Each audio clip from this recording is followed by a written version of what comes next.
যেভাবে তাদেরকে গুলি করেছে, এই লোকগুলো যে বেঁচে আছে এটা একটা আশ্চর্য ব্যাপার। যেভাবে ওদেরকে গুলি করা হয়েছে, নির্বিচারে গুলি করা হয়েছে, এবং অনেকের অবস্থা এখনও খুবই ক্রিটিক্যাল, কিন্তু কঠিন সময় যাচ্ছে ওদের, এবং ওদের পরিবার, ওদের কাজকর্ম সব বন্ধ।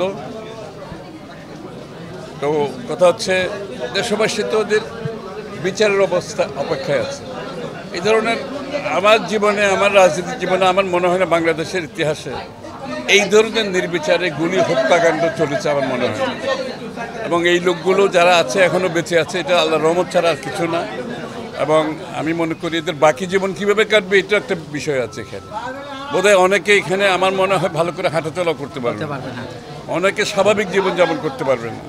সুতরাং এদের জীবন বেঁচে থাকলেও দেখা যাবে অনেকে সাধারণ জীবনযাপন, স্বাভাবিক জীবনযাপন করার মতো অবস্থায় ওরা থাকবে না। তো এদের এখন ওদের দায়িত্ব কে নেবে?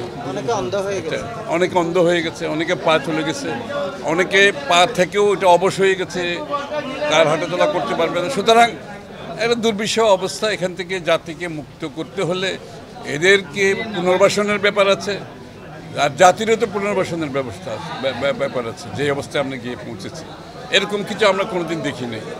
যাই হোক, আমরা দোয়া করছি দেশটা এই এত প্রাণের বিনিময়ে, এত এদের ত্যাগের বিনিময়ে যদি বাংলাদেশ সামনের দিকে এগোতে পারে, একটা নতুন বাংলাদেশ আমরা করতে পারি। 1400-রও বেশি শাখা উপশাখায় দেশের বৃহত্তম ব্যাংক আইএফআইসি।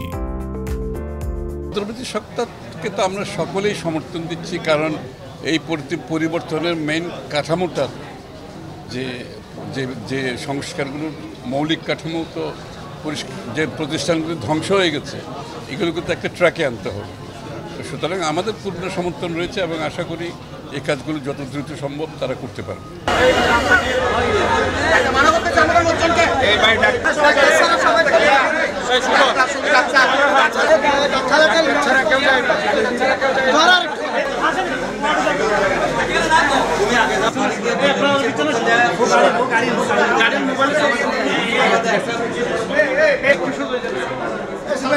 ভাই ক্যামেরা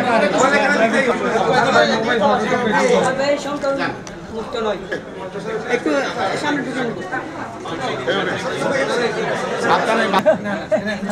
বিটিভি আর